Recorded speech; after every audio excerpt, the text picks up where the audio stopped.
Bonjour à tous et ravi de vous retrouver ici dans les locaux d'Elcar, votre librairie à Bayonne. Alors nous allons vous parler aujourd'hui d'ostéopathie. On vous en a déjà parlé, mais c'est un sujet qui vous intéresse puisque vous êtes de plus en plus nombreux à consulter ces ostéopathes. Et nous allons vous parler aujourd'hui de l'ostéopathie pour différentes personnes que sont notamment les femmes enceintes et les enfants. Alors pour en parler, nous accueillons Guillaume Zara. Bonjour. Bonjour. Vous êtes ostéopathe bien sûr et le docteur Marcel Ichou qui va aussi nous dire ce qu'on doit faire et ce qu'on peut faire en ostéopathie et notamment, alors on va commencer par les nourrissons, par les jeunes enfants, puisque c'est vrai qu'on peut s'imaginer qu'un nourrisson, on peut avoir peur d'emmener un nourrisson chez un ostéopathe. Alors, pour quelles raisons on peut avoir besoin d'ostéopathie chez un jeune enfant, voire un nourrisson? Alors, donc il faut voir que dans l'accouchement, donc la tête du nourrisson passe au travers d'un canal étroit, Ouais. donc il y a un jeu de compression qui se passe. Et donc ce qui peut se passer, c'est que il reste des... On peut être bloqué au niveau l'enfant est quoi? Bloqué au niveau de la tête? Voilà, alors C'est le surtout passage... si l'accouchement dure un petit peu longtemps aussi, Ouais. il y a toute cette force qui s'exerce de manière durable, et ça peut laisser quelques points de compression au niveau du crâne de l'enfant.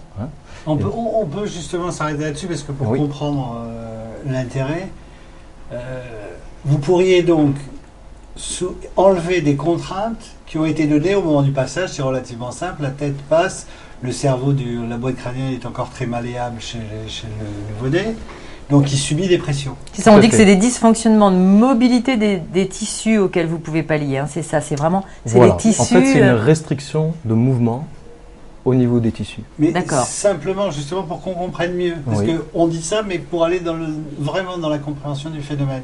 Comment, par rapport à une pression que je vous ai fait une pression comme ça, comment vous pouvez, après, vous enlever l'histoire de cette pression? Parce que c'est ça. D'accord. C'est ça l'ostéopathie. Comprendre, parce que ça permettrait de comprendre pourquoi on peut avoir recours à l'ostéopathie. D'accord. Alors là, c'est tout le principe de l'ostéopathie crânienne, en fait. Ouais. Donc, c'est des manipulations qui sont extrêmement douces. C'est bien ça qu'il faut garder à l'esprit. Ouais. Parce que donc on vient tester la tête de l'enfant, du nouveau-né, et en fait c'est une équilibration de tension. C'est-à-dire que nous, on va faire, si vous voulez, des points d'appui au niveau crânien, et on va laisser le tissu s'organiser autour de ces points d'appui. Okay. C'est pour ça d'ailleurs que c'est assez mais comment vous pouvez le modifier? Ce que je voudrais comprendre, je fais exprès de vous titiller pour essayer d'arriver à comprendre. Je crois qu'on élimine tout de suite les risques parce que vous n'avez pas de risque, il n'y a pas de risque du tout. Ça, on en est bien conscient, même si on n'est pas ostéopathe. Oui. En revanche, comment physiquement, comment vous modifiez, comment vous arrivez à équilibrer des tensions? Parce que on dit ça, alors très simplement, on travaille en appui et contre-appui, si vous voulez. Donc vous avez les différentes articulations au niveau du crâne. Il y a une série d'os qui s'emboîtent, qui se chevauchent. Et donc ce qu'on fait par des points d'appui et des contre-appuis, on vient mobiliser en douceur et retrouver la mobilité qui a été un petit peu perdue à différents endroits clés. C'est-à-dire, normalement, les os sont mobiles. Voilà. Il y a un jeu de mobilité. Et vous savez, s'il y a une perte de cette mobilité, vous le sentez. Voilà, on fait des tests spécifiques. Quand vous allez retrouver la mobilité, c'est qu'a priori, vous allez retrouver l'équilibre. C'est ça. Tout à fait ça. Voilà, d'accord, donc dès que le nourrisson, juste avec une manipulation très douce de son crâne, c'est comme ça que ça se passe, c'est-à-dire vous prenez sa tête, tout à fait, tout en douceur, et vous sentez où ont eu lieu les déséquilibres. Voilà, en fait, il y a des tests à différents endroits. Alors, on travaille beaucoup sur la tête, c'est certain, mais aussi à distance, sur tout le corps, en fait. D'accord. On travaille beaucoup, par exemple, au niveau du bassin, chez les enfants, ainsi qu'au niveau digestif. Alors au niveau digestif, ça c'est intéressant. Là on a parlé vraiment du nourrisson, ce petit bébé qui vient de naître et qui a eu un passage difficile. Ouais. Quand on intervient sur des enfants plus tard, et notamment je crois jusqu'à, à tous les âges de la vie, sur les problèmes digestifs, pour quel type de diagnostic on vient vous voir alors? Voilà. Alors, donc déjà chez le nourrisson, pour revenir au nourrisson, on peut avoir différents types de troubles digestifs. Par exemple, un bébé qui va régurgiter de manière systématique. Donc, la régurgitation en soi, si vous voulez, c'est pas problématique. C'est quand c'est Oui, trop répétitif, voilà. Et que ça crée de vrais problèmes Voilà. d'alimentation. Là, c'est qu'il y a peut-être un petit problème, notamment à la base du crâne. Voilà, on vient libérer un nerf qui s'occupe du digestif. Hein. D'accord. Il y a de très bons résultats, je crois, hein, dans oui, ce domaine-là pour les régurgitations qui sont tout pas à fait, effectivement... tout à fait. Hein. Après, il faut rester très humble aussi. Hein. On Oui. ne résout pas tout en Bien ostéopathie, sûr. mais c'est vrai que parfois c'est assez spectaculaire. D'accord. Donc ça, c'est une chose, régurgitation. Ensuite, ce qui est très courant aussi, c'est tous les problèmes de constipation. Hein. Ou un enfant qui va se tortiller un petit peu après la tétée. Voilà, ça on retrouve assez fréquemment. Donc là, c'est pareil. Par contre, moi, je voudrais faire une petite intervention, c'est qu'il ne faudrait pas lier l'ostéopathie aux symptômes. Il n'y a rien de pire que de dire la régurgitation. On va voir son ostéopathe. Non, tout à fait. Non, on voit avec le pédiatre qui a de toute façon. À la limite, peu importe, mais en tout cas, il faut qu'il y ait un diagnostic de posé derrière un symptôme. Il faut donner pas. Alors, on va le répéter souvent. Mais ça, c'est les règles de l'ostéopathie. C'est vrai qu'on c'est les règles, mais c'est important de refaire le préalable. Tout à fait, redire et de le redire. Absolument. Oui, et puis il y a tout un tas de diagnostics différentiels aussi avant. Voilà, sur un organe. On exclut les signes d'alerte conduisant à la nécessité d'examen complémentaire. Ça, l'ostéopathe le fait et effectivement évacue quand il n'y a pas. C'est dans vos chartes. Vous avez un diplôme. Hein, on est certifié. On est 6 pays, je crois, en Europe à avoir cette certification. Donc, est ostéopathe celui qui a l'examen, qui a passé l'examen comme vous, hein, qui avait eu cet examen. Donc c'est vrai. Dans la tête des gens, c'est-à-dire que de ne pas lier. En général, pour la médecine, le symptôme au traitement. Ce n'est pas le symptôme au traitement, c'est le symptôme qui permet de faire un diagnostic qui donne lieu à un traitement.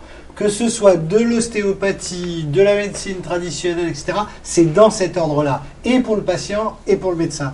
Et il ne faut pas sortir de ça, parce que sinon on ne fait pas de la médecine, on fait du consumérisme, c'est-à-dire vous rentrez dans une pharmacie, puis vous voyez mal de tête, douleur, fièvre, prendre un médicament pour un symptôme est une ineptie. On ne doit pas faire ça, et encore plus en ostéopathie, parce que finalement un organe, il vit avec des contraintes musculaires, il vit avec une innervation, il vit avec une vascularisation, il vit avec des hormones, il vit avec des contraintes. Bref, on ne peut pas aborder un problème quel qu'il soit, que ce soit mal à l'estomac, mal à la tête, mal où vous voulez, en l'abordant uniquement par une facette. Mais d'ailleurs, je crois que Guillaume Zara, vous avez très souvent, après que, par exemple, un enfant qui a des régurgitations, c'est même souvent, parce que vous travaillez beaucoup entre professionnels de santé ensemble, c'est les pédiatres qui peuvent vous amener les enfants, qui peuvent, parce que les différents traitements soit n'ont pas suffisamment bien marché et que effectivement on peut rétablir.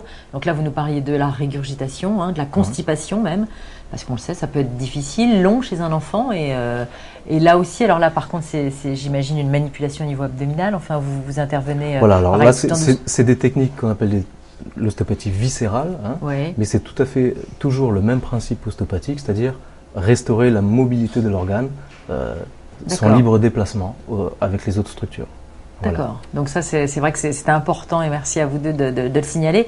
Je voudrais qu'on parle parce que les émissions ne durent que 10 minutes. Il faut qu'on ait le temps de parler ces femmes enceintes parce que ça m'intéresse vraiment de savoir quelle intervention on peut avoir sur les femmes enceintes. À moins que sur les enfants, il y ait d'autres.